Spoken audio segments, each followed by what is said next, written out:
en parlant de l'église à Saint-Hippolyte, quand on parle de la messe de minuit, des moments émouvants, parce qu'il y avait 3 messes, hein, à la messe de minuit, c'était 3 messes. Il y avait la messe de minuit et 2 autres messes après. Et quand à minuit, je dois dire là, que tous les lustres, toutes les lumières allumées à minuit dans une petite église. Et l'église était pleine, pleine, pleine, pleine à craquer, des gens debout en arrière. Plein. Et qu'on voyait, j'en ai larmes aux yeux, puis on voyait l'horloge à minuit -2, -3, -2, c'est sûr que la chorale en était toute là. Et que mon père, à minuit, il chantait le minuit chrétien. Ça, j'ai oublié, je savais ça. Là, j'avais été porter un panier de concombres à Jacques Bergenet, justement le propriétaire du Mont-Tirol. J'ai dit à Jacques, veux-tu avoir des concombres? J'ai assez de légumes. Si ça continue, je vais aller m'installer sur le bord du chemin, puis j'ai dit, on va vendre des légumes.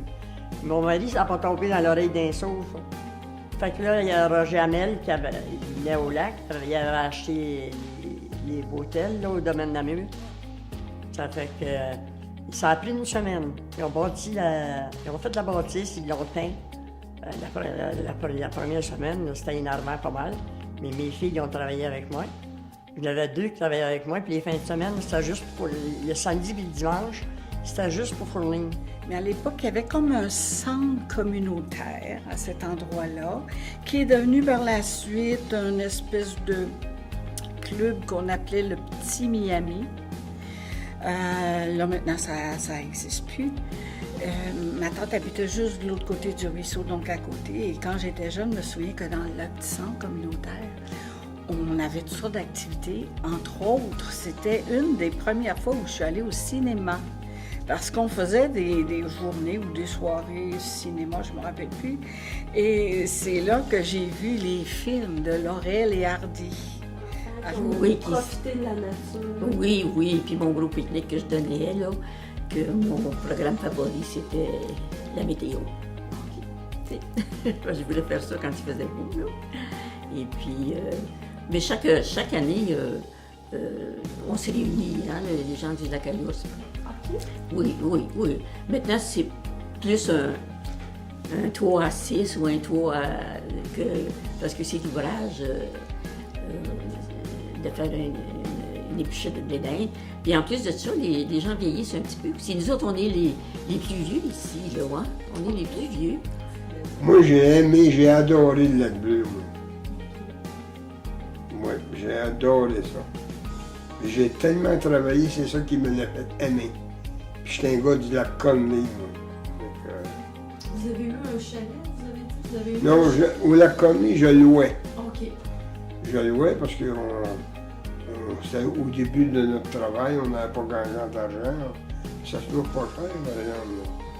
Dans ce temps-là, une centaine de pièces, t'avais même 75 pièces, t'avais un chalet pour l'été. Hey, moi, même au lac Conley, là, j'étais plus jeune. J'ai déjà fait le tour des chalets. Je parle quand on était étudiant, là. Fait le tour des chalets pour ramasser les bouteilles pour aller les vendre.